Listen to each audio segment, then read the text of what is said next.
My application didn't get rejected. It got withdrawn without my consent.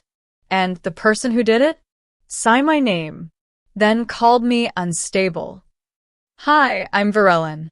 I spent 6 months building my art school portfolio, only to discover my own parents secretly canceled it behind my back. But just when they thought I'd disappear quietly, the dean called me personally. Ever had someone rewrite your story without asking? Drop a comment. Tell me the moment you realized your silence was someone else's strategy. Because what you're about to hear isn't just about betrayal, it's about building your name back from scratch. Let's rewind to the night I found out. It started at 2:04 a.m., and one word changed everything. Withdrawn. I didn't find out from a phone call, or an email, or even a letter with my name spelled right. I found out because I was still obsessively checking the Weston Art School portal at 2 a.m., heart doing that half-hopeful lurch it did every time I refreshed. Then it blinked. Application status. Withdrawn. I stared at the screen. Not rejected. Not waitlisted. Withdrawn. Like I had walked away. But I hadn't. My hands tightened on the mouse. I knew I didn't make any changes. There was no confirmation email, no second thoughts. The submission I spent 6 months preparing was still in my folders. Full resolution scans, descriptions, even my artist's statement about why absence mattered more than presence and identity. The theme I had built my life around. Outside, rain tapped against my window in slow, arrhythmic clicks. The kind of silence that didn't fill a room, but carved it. I clicked into the FAFSA portal, navigating familiar links with automatic speed. Everything looked untouched, except a login timestamp I didn't recognize. February 4th, 9:17 a.m. I opened a trace tool I hadn't used since working at that hellish temp job collecting unpaid balances. Back then, tracking liars had felt like sport. Now it felt personal. I pasted the IP and hit search. Mathers Holdings. My father's company. I leaned back in my chair. No breath. No blink. Just a stillness I didn't know I could embody. I clicked into my archived emails. Found the confirmation from Weston. The video portfolio link. The note from Professor Halden that said, "This piece may get overlooked. Include it anyway." I'd included it. A pencil sketch of a faceless figure surrounded by hands trying to wipe her out. The caption, "Not forgotten, just overwritten." I clicked on the video. My voice from months ago, soft, unsure but intentional. My work explores deliberate exclusion. What's removed reveals more than what remains. I watched myself speak with conviction I barely recognized anymore. Then I called Weston's financial aid office. "Hi, this is Varellin Mathers. I received a notice that my application was withdrawn, but The woman paused. "One moment, please." She was gone for 66 seconds. I counted. "There was a withdrawal request," she said. "It came through email. From your guardian's address." Her voice was cautious now. It mentioned emotional instability, concerns about your suitability for an intensive curriculum. Guardian, not parent, not Carmilla, just a role. "Can I get a copy?" I asked. Another pause. "I'll send what we have." I waited, watched the inbox blink. Then it arrived. Subject, withdrawal request for V. Mathers. Message, Varellin is currently undergoing emotional fluctuations and lacks the discipline required for Weston's rigorous environment. For her own well-being, the family is withdrawing her candidacy. Signed, C. Mathers. I didn't cry. I printed the email, walked into the kitchen, fluorescent light flickering above, casting my reflection onto the linoleum floor, and folded the page slowly. Edge to edge, wing to wing. The muscle memory of paper cranes returned like an old language. This one looked wrong. Off balance. One wing drooped. The edges frayed where ink had bled from the printer. I held it up toward the light. You weren't even subtle, I said. Then I heard the buzz. A voicemail. Unknown number. I played it. This is Dean Evelyn from Weston Art School. I believe there's been a mistake regarding your application. I'd like to speak with Varellin directly. He sounded calm, focused, and like he was on my side. I played it again, and again. I returned to my desk, portfolio video still frozen on my anxious, blinking face. My fingers hovered over the keyboard, not typing, just bracing.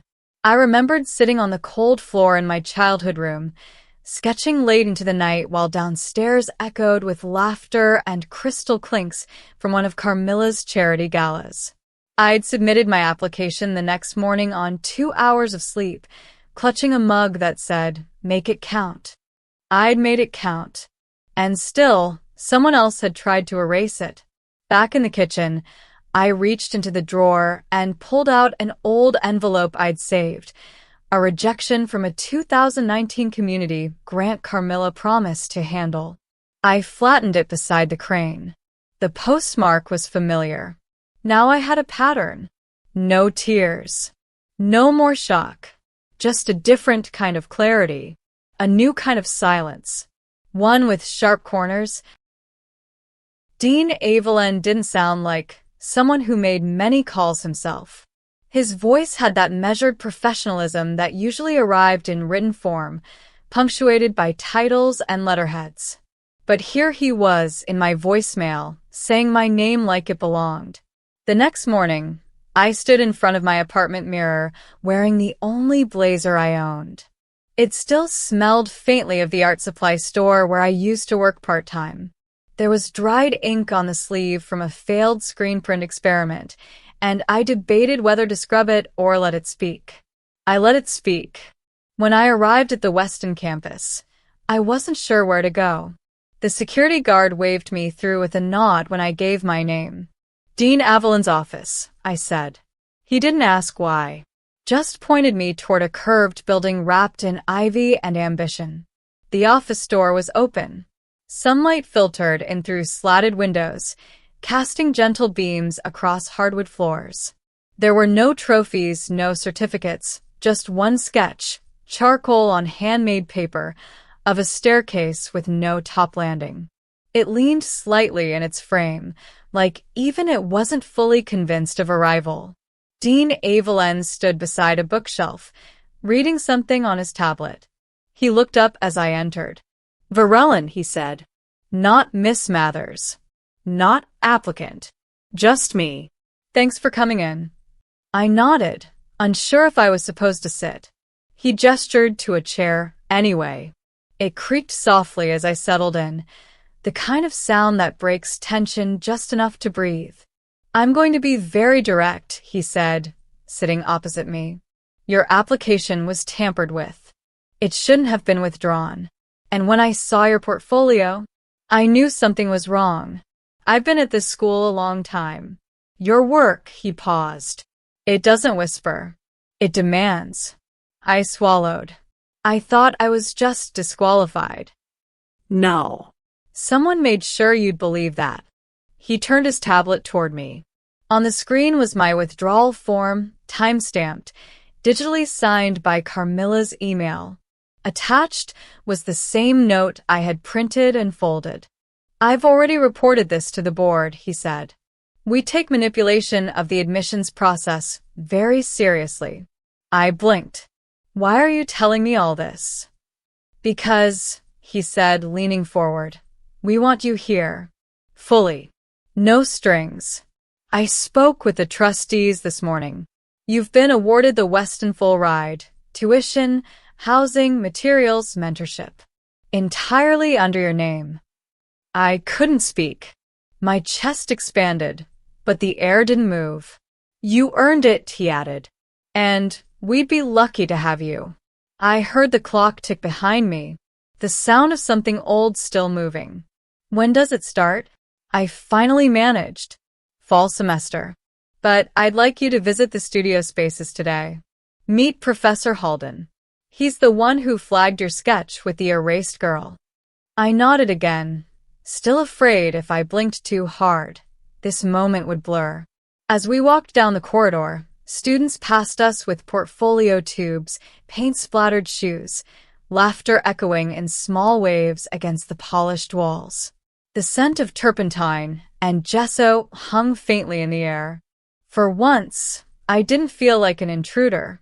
Professor Halden looked exactly as I remembered from online bios, bearded, tired, but with that twitch in the eye that said he still believed in things. He welcomed me like I had never been gone. I kept it, he said, handing me a copy of my sketch, the faceless girl surrounded by smudging hands. It said more than your essay ever could. We sat in his office for nearly an hour, discussing process, composition, intention. When he asked why I used negative space as narrative, I said, because that's where people like me live. He didn't flinch, just nodded like he'd been waiting years to hear someone say it. Later, in the corridor, I received a text from an unknown number. You met with them? Just remember whose name you carry. No signature. But I didn't need one. Carmilla. I deleted it without replying. Then I walked into the open studio. The door was tall, metal-framed, opening into a 2-story workspace dappled in skylight. Easels stood in soft clusters. The scent of charcoal dust and oil linseed was everywhere. One student was sculpting with earbuds in, mouthing lyrics. Another mixed color beside a canvas that looked like fire pressed into linen. I stopped in the middle of the room. No one looked up. No one stared. And maybe that's what made it feel real. No spotlight, no stage, just space. I approached the far wall, where blank canvas rolls leaned in quiet invitation. My fingers grazed their surfaces like checking pulse. I picked one and unrolled it onto the nearest stand. I reached for a pencil. Graphite, 6B, still slightly dulled at the edge. I didn't start with my name. I didn't start with my face. I started with a hand. One mid-reach, half visible, fading where erasure tried to take hold. Then I drew a second hand, firm, intercepting it. Not attacking. Holding. It was the first image I'd drawn in months. And it was mine. The studio's overhead light buzzed faintly. Someone sneezed. A brush dropped. Life kept moving. But inside me, something had finally stopped shrinking. I didn't tell anyone right away. About the scholarship. About the visit. About the moment I touched the blank canvas and remembered what it felt like to want again. Some things need silence to grow roots. But secrets are oxygen to my family. The minute you try to keep something yours, they sniff it out. I got the first text 3 days after I visited Weston. It was from my cousin Eleanor, technically Carmilla's favorite's daughter. Just saw your name on the Weston newsletter. Full ride? That's amazing. We're so proud. Proud. The word felt like wet paint flung over dry lies. Later that night, the Mathers family group thread, which I was usually excluded from, suddenly included me. Just one notification. Carmilla. So excited to see Varellin thriving. Education has always been our family's cornerstone. Let's lift her up. Beneath that were 8 identical emoji reactions. Gregory. We knew she just needed the right guidance. Guidance. I stared at the thread for a long time. Then locked my phone and put it under a pillow like it could muffle the insult. I didn't reply. The next message came from Joel, my cousin who once told me, "You overthink everything," while pocketing credit for a mural idea I'd sketched on a napkin.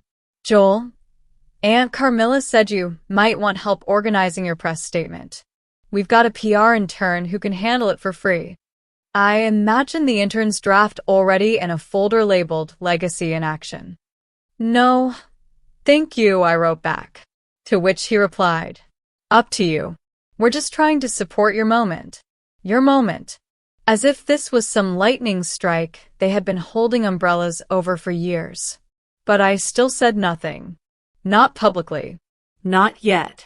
Instead, I took a quiet walk to the old storage unit where I'd kept my drawings from before the applications. I pulled out a charcoal sketch I did of a girl with no mouth. I hung it on my apartment wall with masking tape. A reminder, silence is not submission. The next day, I got a call from Weston's Student Relations office. "Hi, this is Amira. We're finalizing student features for incoming class announcements. Your mother submitted a wonderful write-up on your behalf, but we'd love to get a personal quote from you too." I froze. Wait, my mother? Yes, from the family legacy submission form. We usually invite parents to share a bit of the student's journey. Hers was very complete. I asked them to send me a copy. They did. It opened with, "Since she was a toddler, Varellin showed potential, but it was clear she needed strong structure and long-term guidance to flourish." There were lines about how Carmilla patiently shaped her daughter's instincts into discipline, how support, structure, and selective challenge led to creative resilience. There were no lines about betrayal, or sabotage, or a forged withdrawal request. But the last paragraph hit hardest. The Mathers family's tradition of artistic discipline now continues through Varellin, our newest light in the lineage. I felt like a billboard had been erected with my name on it, advertising a version of me I didn't authorize. Have you ever watched someone rewrite your story while smiling for the camera? That sick twist when your truth becomes their branding. If you've ever had your identity hijacked by the very people who should protect it, drop a comment number 7 below. Now, let's see what I did next to take my name back. I replied to Amira, "Please remove the family submission. I'll be sending my own." There was a pause before she answered. Understood. That night, I opened a blank document and stared at the blinking cursor. I didn't know where to start, so I didn't. Instead, I opened Instagram. And there it was. Carmilla had posted a black and white photo of me from high school, one I didn't even know existed. I was holding a sketchbook, mid-laugh. The caption read, "Hard work, heart, heritage. Some stories come full circle. Hashtag Mother's Pride, hashtag Legacy Lines, hashtag Next Gen Artist." The comments were worse. "Beautiful story. She has your eyes, Carmilla." Knew she'd come around. They spoke like I'd been lost and finally returned.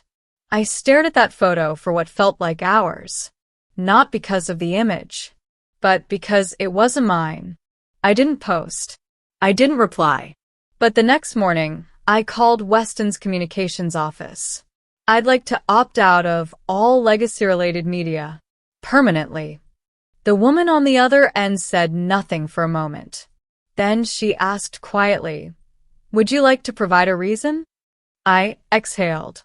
"Yes," I said. "Because legacy isn't something you inherit. It's something you reclaim." There was silence. And then, "I'll annotate the record. Thank you, Varellin." That afternoon, I walked to Crane House, the tiny independent studio a block from Weston's South Lawn. I'd heard rumors they allowed students to book evening hours in exchange for helping clean up the space. Inside, the walls were covered in raw, angry brushstrokes. Nothing curated. No plaques. Just stories in pigment. I spoke with the director, a tall woman in denim and silver hoops. She looked at me and said, "You the one from the Halden feature?" I nodded. "You can book Wednesday nights. Show up, lock up, no mess." I thanked her. Before I left, I asked, "Why no plaques?" She smiled. "We don't frame what's still unfolding." That night, I returned with my sketchpad, and I drew the same faceless girl. This time, she held a mirror. And in the reflection, there was no one else. Just her. And that was enough. The school auditorium looked different at night. Quieter. The kind of quiet that holds its breath, waiting for applause or disaster. I wasn't supposed to be there. Not officially. I wasn't even on the program. But I stood behind the last row of folding chairs anyway, watching them run the slideshow. Celebrating Academic Families of Bethlehem, the title read, in looping gold script. I already knew the Kalin, or rather, the Mather's name, would be featured. I'd seen the email by accident, a forward Amira sent to the wrong contact. I recognized the title immediately. Then came the first slide, the Mather's legacy. There was Carmilla in a crisp suit, holding a framed award, smiling like she'd never erased a person in her life.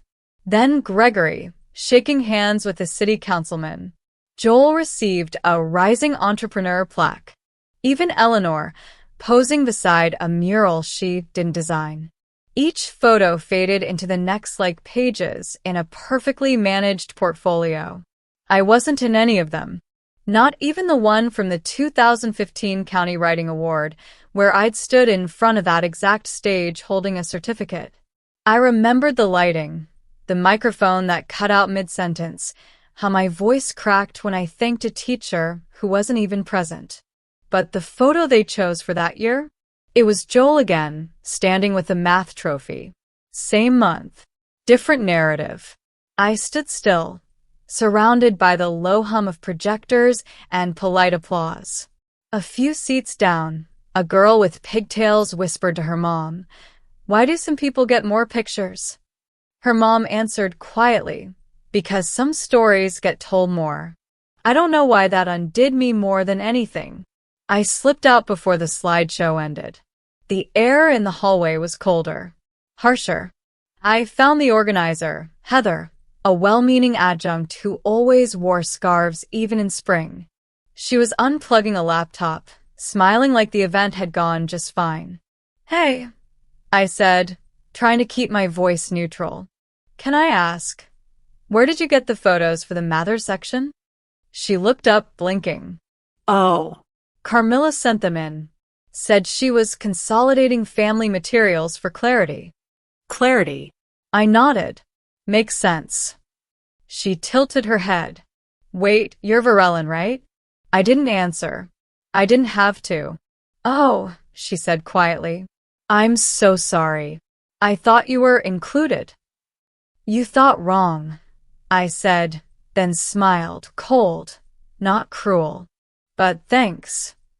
That night, I went home and opened my hard drive. A folder sat untouched since 2019. Kalin Archive _ I remembered helping Joel digitize old photos, family newsletters, event clippings, even school projects. I hadn't thought much of it then. He'd asked for my help after dinner one night, acting like it was just busy work. But now I opened it and searched my name. Only one folder popped up. Varellin Mathers, not for distribution. Inside, a Word doc. I clicked it. The first line read, "Varellin's history is complicated.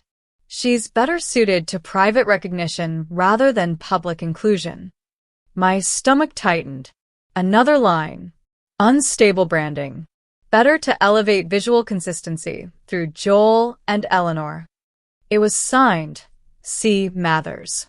The metadata showed it was written 2 months before the Weston application deadline. I closed the folder. And then I wrote an email. Not to Carmilla. Not to Weston. To the local paper. The one that ran all the legacy features each spring. The editor was a former teacher's aide who once told me my writing had teeth. Subject. Regarding the erased. Body. I have a different version of the Mathers story. I can prove it. I didn't send it. Not yet. Instead, I printed it. Folded it like I'd done with that withdrawal email. But this time, I folded it into a crane. This one came out clean. Balanced. Before leaving the auditorium, I turned one last time toward the screen. The slide had paused, Carmilla's face backlit by the projector beam, eyes bright, lips frozen mid-smile. Her silhouette cast a sharp-edged shadow across the curtain, like a double-layered presence, one real, one scripted. The air smelled faintly of warm dust and pressed velvet, the residue of too many performances. I remembered sitting in that same seat when I was 15, knees knocking, fingers clutching a folder that held the winning entry for the regional essay competition. I'd worn a cardigan with a missing button and shoes that pinched at the heel. Carmilla had RSVP'd for that ceremony. She didn't come. Later, Gregory told me it was because she didn't want to make it about herself. But when Eleanor got a debate ribbon a year later, Carmilla arrived in pearls and handwritten cue cards. That memory lodged itself like splintered glass under my collarbone. Back at Crane House, the studio light was warmer, soft yellow from exposed bulbs strung like a canopy across the ceiling. The bulletin board creaked slightly when I pinned the crane. The paper's wings folded against the cork, as if resisting enclosure. The room smelled of linseed and graphite. Outside, the rain began again, faint and steady, like an eraser smoothing out the edges of sound. As I stepped back, I saw my reflection in the glass case that held other student works, paintings, torn journals, a single cracked camera lens someone had framed in resin. And now one crane. Mine. I didn't label it, but in my mind I whispered, "This is the shape erasure takes when it's turned into proof." Then I turned out the lights, letting the amber glow fade slowly. Not abruptly, not like being cut, but like dusk. Not forgotten, just rewritten. It started with a slip. Not mine. Theirs. The audio file arrived in my inbox on a Thursday night, sent from Lou, a quiet classmate from my speechwriting seminar. The subject line was simple: "You should have this." The file was 3 minutes and 24 seconds long. In it, Carmilla's voice was unmistakable. Calm. Clipped. Calculated. Just tell them she's not stable enough. She'll derail the whole tone of the ceremony. Then Gregory, barely audible but present. "It's better this way. Legacy has to look clean." That was the word they kept using. Clean. Like my existence was graffiti on their perfect wall. I sat in the dark, listening to it again. And again. Then I forwarded it. Not to a lawyer. Not to a friend. To the chair of the graduation committee. No message. Just, "You should know what you're protecting." The next morning, my inbox held 3 new replies. One from the dean. "Please come see me." One from the student liaison. "There's been a scheduling adjustment." And one from Lou. "It's already spreading." I walked to campus feeling something I hadn't in weeks. Not anger. Not fear. Control. Dean Avalon's office was quieter than usual. The blinds were half drawn, and he stood when I entered. "I'm sorry," he said before I even sat down. "You believed them," I replied. He nodded. "I let protocol override people. That's on me." "You revoked my voice," I said, carefully. "That's not protocol. That's complicity." He didn't deny it. Instead, he slid a small envelope across the table. My name, correctly spelled, printed on the front. "I spoke with the committee. If you're still willing, the mic is yours. No edits." I didn't pick up the envelope. Not yet. What changed? He met my eyes. The truth spoke louder than I expected. Have you ever had the truth on your side, but still felt afraid to use it? That moment when you realize silence protects them, but breaking it might finally free you. If you've ever stood at that edge, comment number 9 below. Now, here's what happened when I chose to speak. I left without promising anything. Instead, I walked to Crane House. I unlocked the studio, swept the floor, wiped down the shared sink. Routine makes clarity easier.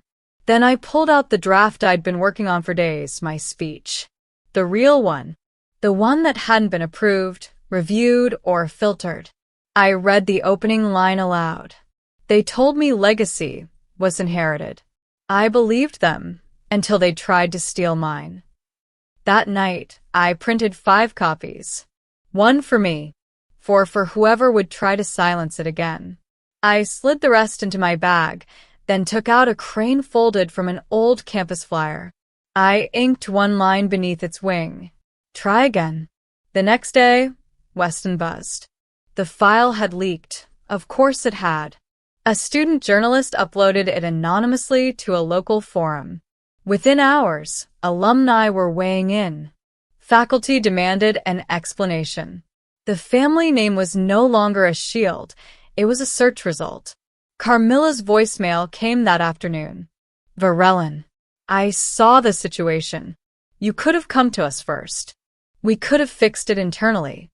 I didn't reply. I printed the voicemail transcript, folded it, filed it under history. Graduation morning was heavy with mist. My gown itched at the collar and my name card was bent, but it was there. Not scratched out. Not replaced. When the dean introduced me, he kept it simple.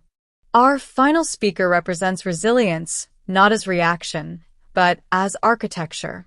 Please welcome Varellin Mathers. The applause was tentative, but present. I stepped up, took the mic. No notes. No edits. My name is Varellin. You may not have heard it before, because people worked hard to make sure of that. The room stilled. I was told I wasn't ready, that I was a risk, a variable, a liability, and maybe I am, but I'm also still here. Every sentence landed like a hammer wrapped in silk. I spoke not about revenge, but reclamation. About how silence was never consent. About how being erased doesn't make you invisible, it makes you a ghost with good memory. I ended with, I don't want to be invited back into a story where I was written out. I'm writing my own now. In ink. In voice. In truth. Standing ovation. Not thunderous. Not dramatic. But rising. Steady. Unanimous. Backstage smelled like old wood polish and something sharper, maybe nerves. I paced behind the curtain, my gown swishing faintly, steps echoing on linoleum. From the wings, I could hear the rustle of the crowd, programs shifting, chairs creaking, a soft cough cutting through the silence. The stage lights buzzed overhead, casting an amber hue that made the podium look almost theatrical. When I stepped into it, I could feel the warmth against my cheeks, not spotlight heat, but exposure. The kind that makes you remember every time you've ever wanted to disappear. Just before I began, I looked down at my palms. They weren't shaking. Years ago, they would have been. In high school, I once forgot an entire paragraph at a student showcase because Carmilla had corrected my posture mid-sentence from the front row. I glanced into the audience. She wasn't here this time. I hadn't told them I'd be speaking. I didn't want her clapping like a co-writer. I adjusted the mic, not because it needed adjusting, but because I needed the pause. Then I spoke. And when I said the words written out, I didn't look at anyone. I looked into the lights because they reminded me of my art lamp back at Crane House, the one that buzzed but never died. After the final applause, I didn't bow. I stepped down slowly, my shoes tapping against the wooden riser. Each step is deliberate, solid, a sound no one could mistake for silence. Lou met me with a crane and a crooked smile.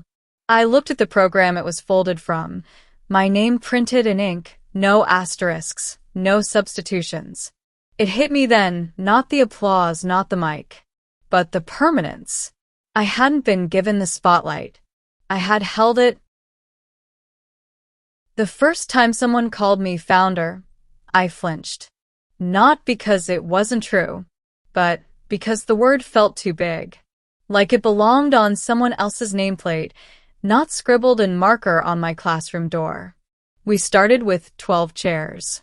6 borrowed from the church rec room, from a friend's garage, 2 that Jamari and I carried from the curb on move-out day. One was missing a leg. We propped it up with a stack of outdated course catalogs. That was how Chairs by the Kitchen began. No stage. No spotlights. Just a table long enough to hold everyone's story. And cranes. Always cranes. Each week, new people came. A mom who dropped out of high school to raise 3 kids. A retired mechanic who wrote poems about rust. A 17-year-old who'd been told he didn't write like a college student and now published on our zine cover. We didn't grade. We didn't correct. We listened. One night, after everyone left, I walked around the room turning out lights. The last one was by the supply shelf. A single crane sat on top, folded from a receipt. Under its wing, someone had written, "First time I said it out loud." That was the night I stopped flinching. Around week 6, a reporter visited. Said she heard about us through the speech. She sat in the back, didn't take notes. Just listened. Later, she asked, "How would you describe this place?" I paused, then answered, "This isn't a school. It's a table. And the only requirement is that you bring something real." She smiled. "Mind if I quote that?" I shrugged. "It's not mine anymore." That's when I knew we'd built something. Not just a class. A counter-narrative. The night before our first reading showcase, I sat alone folding cranes. One from each person's first submission. I wrote their names on the wings, spelled right. Always. Then I placed them on the center table, around the mic we borrowed from the rec center. Jamari came in holding a stack of printed zines. On the cover, a hand-drawn crane flying above a dinner table. "You ready?" he asked. "No," I replied, "but I'm still going." At the showcase, we filled the room. Plastic chairs. Paper plates. Someone brought lemonade in a coffee urn. Nobody introduced me with a title. I stood, took the mic, and said, "Some of us were seated by the kitchen. Some of us weren't seated at all. So we built this table. And every voice here helped shape its legs." Applause wasn't thunderous, but it was full. That first showcase didn't end with applause. It ended with stillness. After the last reader, a teenager with shaking hands and a piece about a sister who vanished into addiction, put down her paper, the room stayed quiet. Not out of awkwardness, out of recognition. The kind that settles into your ribs and doesn't move. Then someone clapped. And then another. But it wasn't loud. It was layered. A sound stitched from understanding, not performance. We didn't close with a group photo or a highlight reel. Just people walking slowly, hugging softly, leaving cranes behind like footprints. Later, as I gathered chairs, I noticed one crane folded from waxy birthday wrapping paper. The folds were imperfect. The corners curled. On the underside, someone had written, "This is the first place I didn't feel like a side note." I kept that one. At home, I lit a single lamp, the same desk lamp I used the night I found out about the withdrawal. I laid out all the paper cranes on the floor, from newspaper, flyers, old drafts, even rejection letters. In the center, I placed the one from Carmilla's grant denial, the very page that once made my lungs close. Now, it held its shape without apology. I took a photo of them all. The caption read, "Every fold was resistance." 3 days later, an envelope arrived. No return address. Inside, a folded crane. The paper came from a church bulletin, handwritten on the wing. I tried. It was from Gregory. I recognized the tight left-leaning strokes. I didn't respond, but I placed it inside the glass case at our workshop entrance. Not under legacy. Not under forgiveness. Under context. We don't burn every bridge. Some we just stop walking back across. The night before my first lecture at Weston, I returned to the auditorium. Empty. The janitor recognized me. He let me in. No questions. I walked the aisle, slow, hand brushing the backs of each seat. On the third row, center left, I found the one with my name now permanently etched into a brass plaque. The spotlight above buzzed as it powered up. I stood in it, alone, the seats dark and faceless. I imagined the ones who never got this far. The ones who folded their stories inward so tightly they forgot they had wings. Then I opened my notebook and wrote the first line of the new talk. They handed me silence. I built it into a stairwell. When I looked up, I wasn't waiting for permission anymore. I was already mid-ascent. I no longer stand at doors locked from the inside. Now I hold the keys, opening a space of my own, with enough light for every voice that was once pushed into shadow. No one can cross my name off a list again because I built a new list. The same hand they once dismissed now writes invitations, programs, and policies. What I've learned is this. When the people meant to lift you up choose to silence you instead, that isn't the end of your story. It's the spark that begins your awakening. Justice doesn't always wear a robe or hold a gavel. Sometimes it shows up in a speech you wrote from the bruises no one else bothered to see. But what about you? Have you ever been erased from a story you were meant to be in? Have you ever had to rebuild your voice from the ashes of silence? Share your story in the comments, because I believe that even if your voice was once dismissed, it can still become an echo for someone else. And if you've ever wondered whether old wounds can grow wings, stay tuned for the next story. The answer might be folded inside the last paper crane you haven't made yet.